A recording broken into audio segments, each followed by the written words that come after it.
Oke, selamat siang. Saya Yosia Oliver Darmawan. Pada siang hari ini saya akan sebuah presentasi itu dalam bidang geografi tentang bencana alam.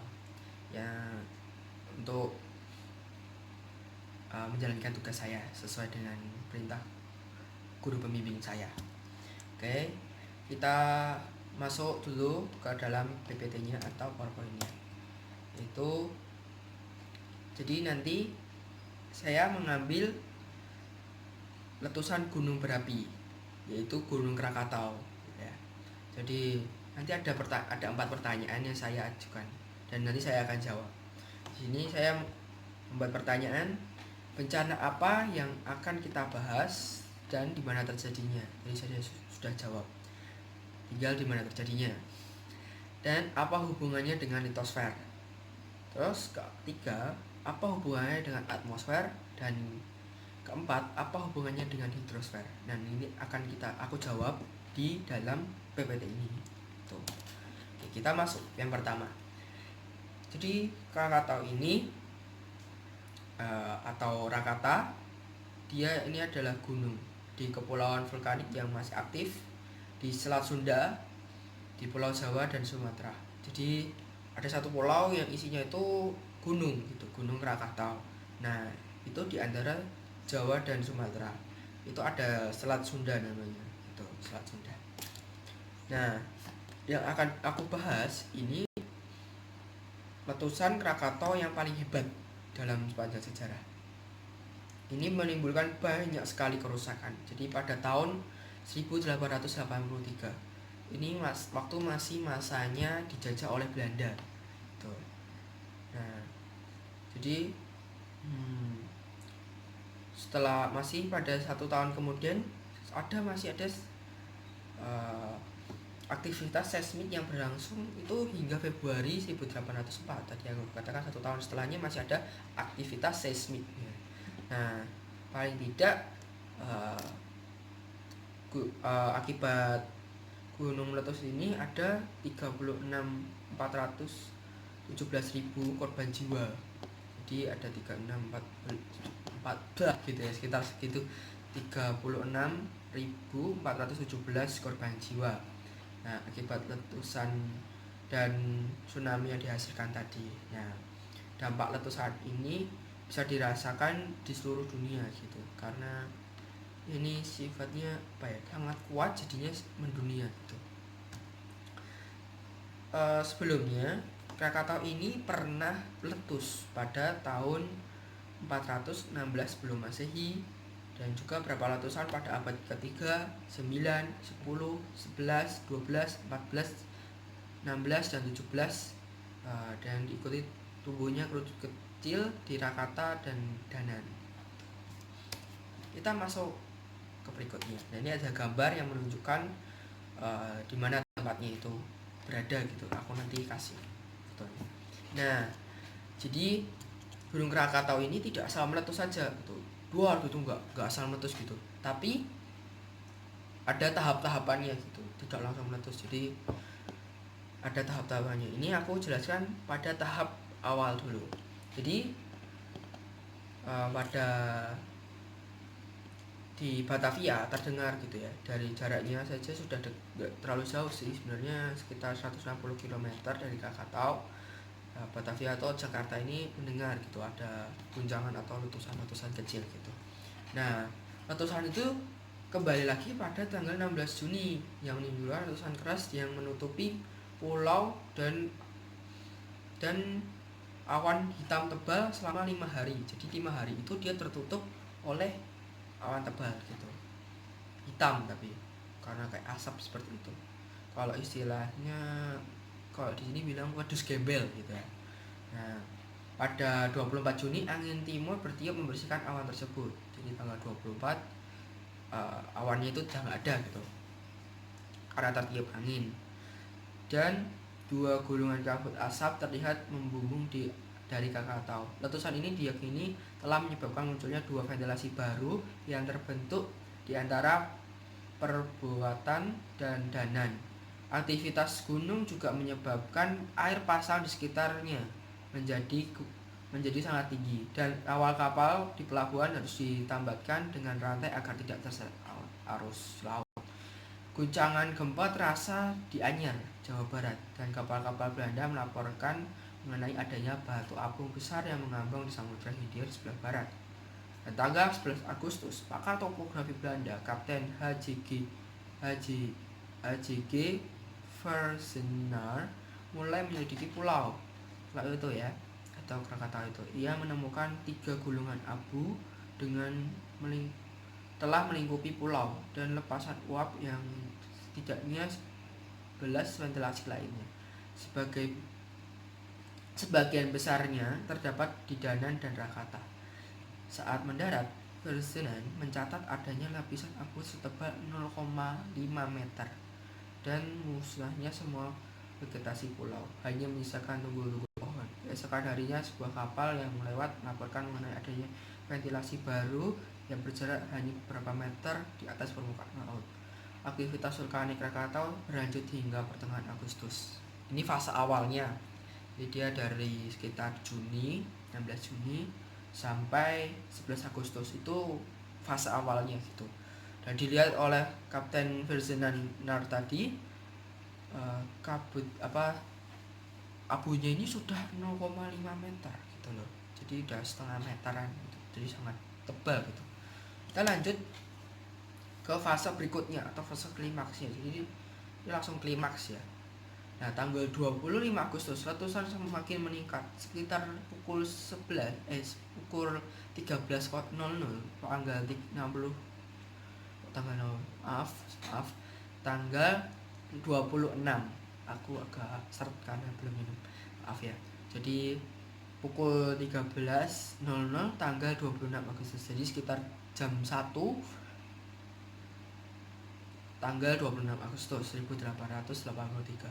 Krakatau masuki fase paroklimaks 1 jam kemudian.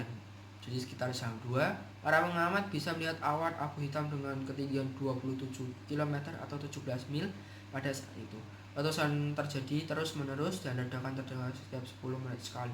Kapal-kapal yang bergerak dalam jarak 20 km atau 12 mil dari Krakatau telah dihujani abu tebal dengan potongan-potongan batu apung panas berdiameter hampir 10 cm atau 3,9 inch mendarat di dek kapal. Tsunami kecil menghantam pesisir Pulau Jawa dan Sumatera hampir 40 km atau 25 mil jauhnya pada pukul 18.00 dan 19.00, jadi sekitar jam 6 dan jam 7 malam. Dan pada 27 Agustus, 4 letusan besar terjadi pukul 5.30, 6.44, 10.02, dan 10.41 waktu setempat. Jadi setempatnya daerah sana. Pada pukul 5.30, letusan pertama terjadi di Perbuatan yang memicu tsunami menuju Teluk Betung. Pukul 6.44, Krakatau meletus lagi di Danan, menimbulkan tsunami di daerah timur dan barat. Letusan besar pada 10:02 terjadi begitu keras dan terdengar hampir 3.110 km atau sekitar 1.930 mil. Tadi maaf, 3.110 km ya tadi. Kalau aku ada salah kata tadi, maaf ya. Jauhnya ke Perth, Australia Barat, jadi sampai Australia. Dan Rodrigues di Mauritius, sekitar 4.800 km atau 3.000 mil jauhnya. Penduduk di sana mengira bahwa letusan tersebut adalah suara tembakan meriam dari dekat kapal. Masing-masing letusan disertai dengan gelombang tsunami yang tingginya mencapai 30 km di beberapa tempat. Wilayah-wilayah di Selat Sunda dan sejumlah wilayah di pesisir Sumatera turut terkena dampak aliran piroklastik gunung berapi. Energi yang dilepaskan dari ledakan diperkirakan setara dengan 200 megaton TNT atau ledakan gitu ya. Kira-kira hampir 4 kali lipat lebih kuat dari sesar bomba senjata monuklir paling kuat yang pernah diledakkan. Pada pukul 10.41, tanah longsor yang meruntuhkan setengah bagian Krakatau memicu terjadinya letusan terakhir. Oke, letusan besar terakhir. Jadi ini setelah terjadinya itu letusan dari Krakatau. Evolusi pulau-pulau di sekitar Krakatau, gelombang tekanan yang dihasilkan oleh letusan kolosal keempat dan terakhir terpancar keluar dari Krakatau hingga ketinggian 1086 km per hour atau per jam, atau sama dengan 675 mph. Letusan tersebut begitu kuat hingga memecahkan gendang telinga para pelaut dan yang sedang berlayar di Selat Sunda dan menyebabkan lonjakan tekanan lebih dari 2,5 inci merkuri atau Ca 85 HPa pada alat pengukur tekanan yang terpasang di Batavia. Gelombang tekanan terpancar dan tercatat oleh barograf di seluruh dunia yang tetap terjadi hingga 5 hari setelah letusan. Rekaman barografis yang menunjukkan bahwa gelombang kejut dari letusan terakhir bergema ke seluruh dunia sebanyak 7 kali. Ketinggian kabut asap diperkirakan mencapai 80 km atau 50 mil. Letusan mulai berkurang setelah itu. Pada paginya 28 Agustus, Krakatau terdiam. Letusan kecil sebagian besarnya mengeluarkan lumpur tetap berlanjut hingga Oktober 1883. Jadi ini letusan-letusan terakhir, ini barografnya ini di seluruh dunia ini mencatat. Jadi letusan ini bergema sampai seluruh dunia gitu. Jadi sangat kuatnya. Nah, dampaknya ini apa yang terjadi gitu loh setelah letusan ini.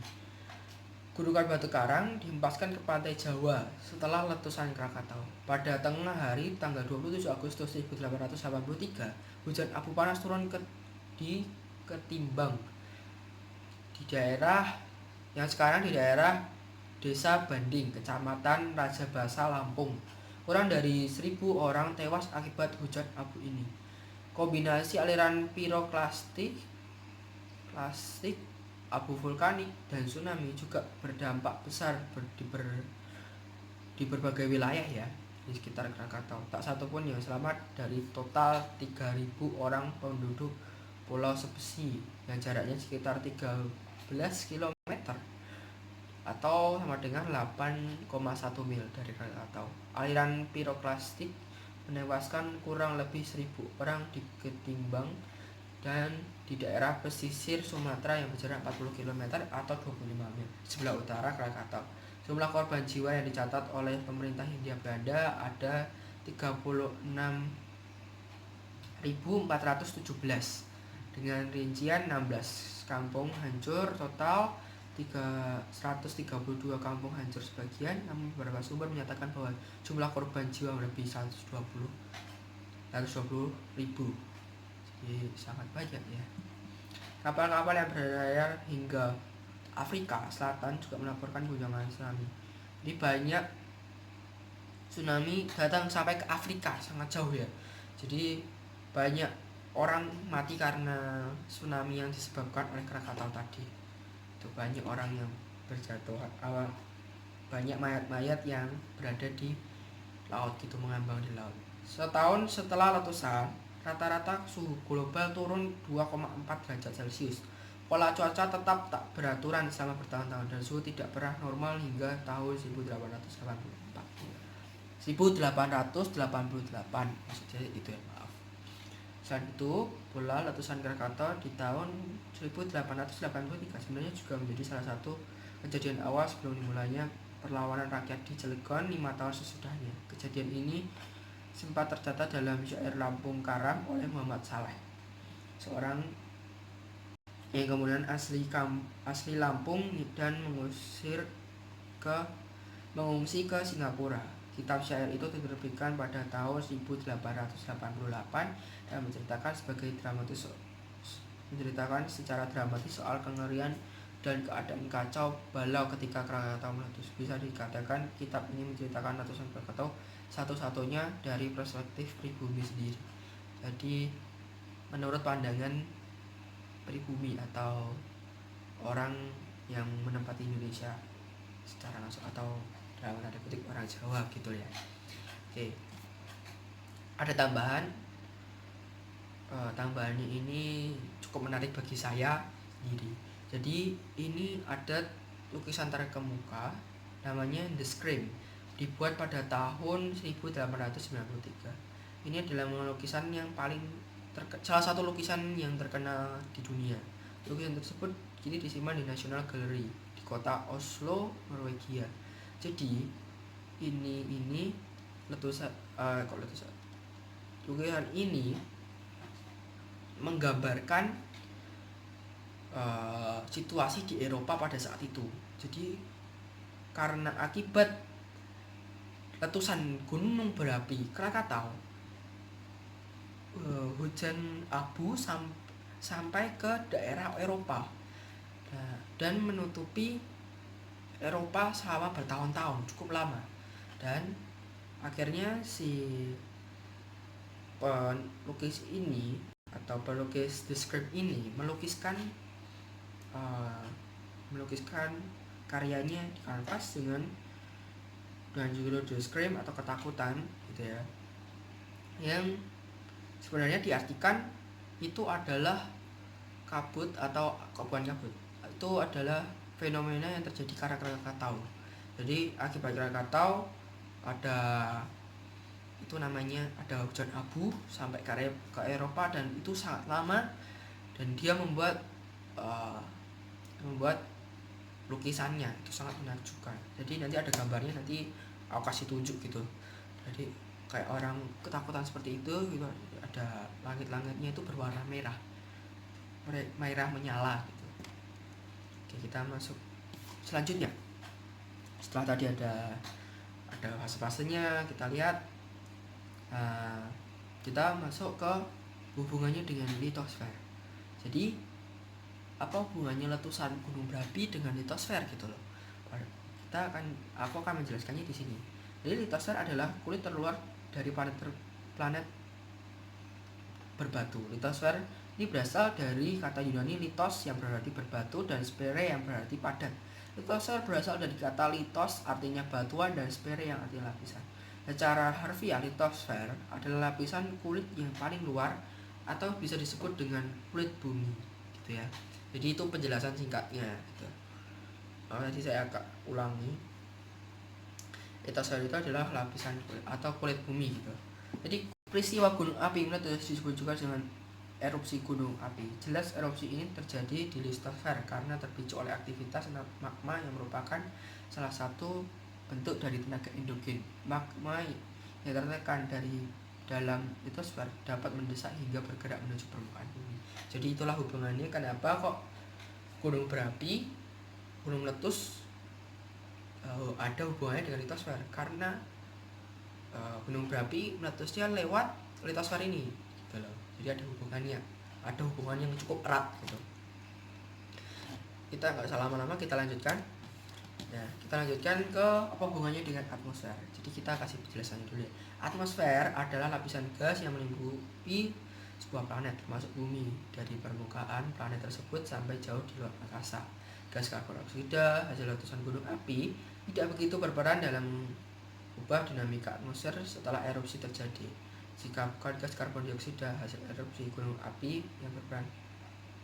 Jadi maaf, saya potong dikit. Jadi kalau menurut di sini waktu gunung meletus itu tidak terjadi tidak ada hubungan tidak begitu mengaruhi atmosfer gitu. Tapi kalau menurut dari dari soal yang aku bahas tadi tentang Krakatau itu sampai memengaruhi iklim. Jadi dia sangat memengaruhi iklim. Jadi kalau iklim itu berada di atmosfer gitu ya. Karena atmosfer ada iklim gitu. Nah, jadi sangat terpengaruh gitu loh. Jadi kalau letusannya semakin besar dan CO2 yang dikeluarkan semakin besar, jadi atmosfernya juga akan semakin berpengaruh gitu. Kalau letusannya semakin kecil, jadi tidak begitu terpengaruh gitu. Jadi ada hubungannya tapi tidak seerat hubungannya dengan litosfer tadi. Jadi ada hubungannya, tetap ada hubungannya gitu. Jadi ini nanti ada penjelasannya di sini. Benda api yang berperan dalam perubahan iklim lalu apa? Sulfur dioksida menjadi salah satu tersangka yang berperan dalam perubahan iklim. Setelah erupsi terjadi, sulfur dioksida yang bereaksi dengan menguap di atmosfer bumi, tepatnya di lapisan stratosfer, akan membentuk senyawa lain yang disebut dengan aerosol sulfur yang bersifat asam. Aerosol ini dapat bertahan di lapisan stratosfer hingga kurang lebih 3 tahun lamanya. Keberadaan aerosol di lapisan stratosfer bumi membuat tingkatan albedo bumi menjadi tinggi. Albedo adalah sebuah ukuran yang menunjukkan seberapa banyak sinar matahari yang dipantulkan kembali ke ruang angkasa. Albedo bumi yang tinggi berarti semakin sedikit sinar matahari yang masuk ke permukaan bumi.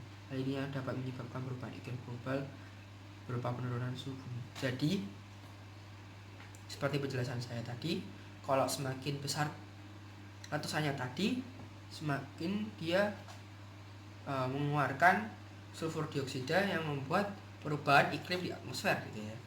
Nah, tapi kalau dia kecil, letusan kecil-kecil, dia tidak mau begitu mempengaruhi. Nah, tadi itu aja sih penjelasan dari saya. Terus apa hubungannya itu dengan hidrosfer gitu ya. Nah, kita kasih dulu apanya tentang penjelasannya. Hidrosfer adalah lapisan air yang ada di permukaan bumi. Kata hidrosfer berasal dari kata hidros yang berarti air dan sfere yang artinya lapisan. Hidrosfer di permukaan bumi meliputi danau, sungai, lautan, salju atau glasar, air tanah, dan uap air yang terdapat di lapisan udara. Jadi karena tidak ada referensinya, jadi saya cari-cari di internet, tidak ada referensinya. Ini menurut saya sendiri. Jadi hidrosfer ini sangat berfungsi saat gunung meletus gitu ya. Jadi sewaktu gunung meletus, dia akan mengeluarkan magma. Magma ini kalau dia tidak berhenti, dia akan terus menjalar kemana-mana gitu, akan merusak air yang lain. Nah, bagaimana cara berhentinya? Cara berhentinya dia kena air dia akan mendingin dan akan menjadi keras dan dia akan berhenti gitu. Nah, bagaimana dengan hubungannya dengan hidrosfer? Jika dia gunung api itu meletus dan ada hidrosfer, ia akan terhenti gitu, akan membantu mempermudah manusia gitu. Jadi manusia tidak perlu kasih air gitu, jadi alamnya sendiri yang akan menghentikan. Misalnya di situ di Krakatau itu ada sebelah, kan dia di Selat Sunda pasti ada laut. Jadi waktu dia meletus, magmanya itu pasti ke laut. Ke laut dia akan berhenti dan sudah berhenti di situ saja gitu, tidak akan menjalar kemana-mana. Tapi bagaimana kalau tidak ada hidrosfer? Kalau tidak ada hidrosfer, misalnya laut tidak ada, berarti magma itu akan terus berjalan gitu, tidak akan terhenti gitu. Jadi seperti itu gitu penjelasan menurut saya. Tapi kalau walaupun bisa terhenti, membutuhkan waktu yang cukup lama gitu. Jadi seperti itu penjelasannya. Maaf kalau ada salah kata atau agak terbelit-belit, karena saya kurang minum, saya minta maaf. Sekian dari saya, Yosia Oliver Darmawan dari kelas 10 IPS.